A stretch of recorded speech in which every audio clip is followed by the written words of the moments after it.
Good morning. Happy Wednesday. Happy first day of March. How is everybody? My name is Vicki Drobness, and for those of you, I've gotten a lot of new Facebook friends lately, and so for those of you who don't know me, just give a little something about me. I've been working with teaching, training, leadership for probably about 20 years or so. I taught high school and I taught English, communications, life skills, and leadership for 10 years at a local high school. And I'm also a T-TAP trainer, which is a form of workout that I teach. And I've been doing that since 2007. So gosh, yeah, coming up on 10 years here. And then a master trainer since 2012. I lead a team of over 400 people, and I absolutely love talking about leadership. It is a passion. I'm president of our local Leadership Dixon County Alumni Association. Leadership Dixon County, amazing program. If you're local and you haven't been part of that, then definitely you want to be part of that. So thank y'all for tuning in. Hey, Terry, how are you? So, Gone with the Wind. This came to me this morning. I was thinking, wow, there are so many leadership lessons in Gone with the Wind. Gone with the Wind is one of my absolute favorite books. I'd have to say it's probably my absolute favorite book. So just a short bit of history. I have a copy here, and this is a 1936 edition. It was my great aunt's. And so whenever she passed, then I got this copy. And let me see. I don't think this is a first edition. No, it's been published a couple of times that year. But anyway, 1936, which was the year it was published. So this is one of my treasures that I absolutely love. And those of you who I went to high school with, if you're tuning in or watching this later, you will probably remember the years that I walked around with my copy. I mean, this one still has my maiden name on it, on the book, and it's it's been well worn. I've read this one a few times, and so I've still got that. And then I do have one. I have 3 copies of Gone with the Wind, and I have one that's a little bit newer. It hasn't quite fallen apart yet. Has my married name on it now, but it's still kind of, you can tell it's well worn. I have absolutely loved the heck out of this book. So, leadership lessons from Gone with the Wind. Now, whenever I was growing up, I really just absolutely loved reading Gone with the Wind, and I loved Scarlett O'Hara. Those of you who are in high school remember Mrs. Brown's class whenever, I think it was 9th or 10th grade, it must have been 9th grade, we had to do a soliloquy, and I chose a passage from Gone with the Wind to do that, and we had to act it out, and I still remember to this day. Anne-Marie, if you ever watch this, or if you're watching now, remember we practiced this over and over again, our soliloquies we had to do. So I just absolutely loved this book. Now, I was a huge fan of Scarlett. I love Scarlett. She was spunky. She had tenacious. She went after what she wanted, and she never gave up. And that is a great leadership lesson, is to, you have a goal that you're going for, you never give up. You keep going for it, because that's going to be the only way you get it. Now, there's another leadership lesson that I've been thinking about recently from Gone with the Wind that I never really had considered before, because whenever I was growing up, to me, Melanie was awfully sweet, but she was kind of wimpy. Can anybody else relate to that? Did y'all kind of think she was just kind of wimpy?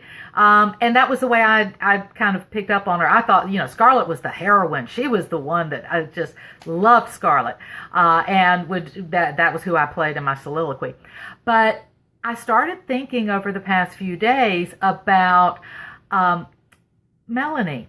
And Melanie was incredibly strong, and she was a leader. And that was one thing Scarlett didn't understand about Melanie, is that she was a leader. And she didn't understand. She was like, oh my goodness, she doesn't have fancy clothes, and she doesn't throw big parties, and she doesn't go out, and she doesn't work in business. She doesn't do anything. And so Scarlett never saw her as a leader until the very end. And if you haven't read Gone with the Wind or watched the movie, I'm not going to spoil the ending for you, although you could probably figure out what happens.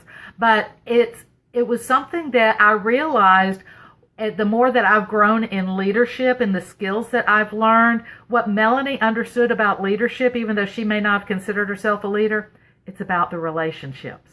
And it's about building those relationships. And Melanie knew how to do that. Melanie knew how to make every person feel like they were the most important person in the room, and what their needs were more important than what she wanted. And if her friends and family were happy, then she was happy. And that's a form of servant leadership. And that's really what I like to advocate for my team, as well as when I'm teaching about leadership, is about serving other people. It's not about being the top, and it's not about being at the top of wherever you are, the top teacher, the top trainer, the top leader of your team, or anything like that. That's called positional leadership. And people will listen to you, but they're not going to necessarily do what you say because you haven't developed a relationship with them. And that was one of the things that Scarlett ended up learning, is that you've got to have that relationship in order to really get your goals accomplished. So that is, it's interesting to see. This book was written almost 100 years ago, and to see how Margaret Mitchell wove all of that into Gone with the Wind. And probably, maybe she didn't realize what she was doing with it. I mean, she's been gone for, a decade, so we can't really ask her about it. And it was her only book that she ever had published. Did a research paper on her too. That's how engrossed I was with Gone with the Wind. But she wove into these things, and to realize you can have a blend of both. Yes, you want to go after your goals, but you don't want to run over everybody in the process of going for them. You want to develop those relationships. And Zig Ziglar says, if you will help enough people get what they want, you'll be able to get what you want. So keep that in mind as for anything that you're doing, any goal that you may have, keep that in mind. And just understand that when you help other people, you help yourself. And that's a beautiful thing. So it's turning into a lovely, hopefully sunny day, hopefully a lot less windy. Gone with the Wind was very appropriate this morning because we had really strong storms come through, even a couple of tornadoes potentially. They haven't officially ruled that yet. So it's been kind of a crazy morning. Got up really earlier than I had planned after going to bed really later than I'd planned last night. So thank you for tuning in. Send your comments down below. Would love to. Who else is a Gone with the Wind fan? Please tell me I'm not the only one out there.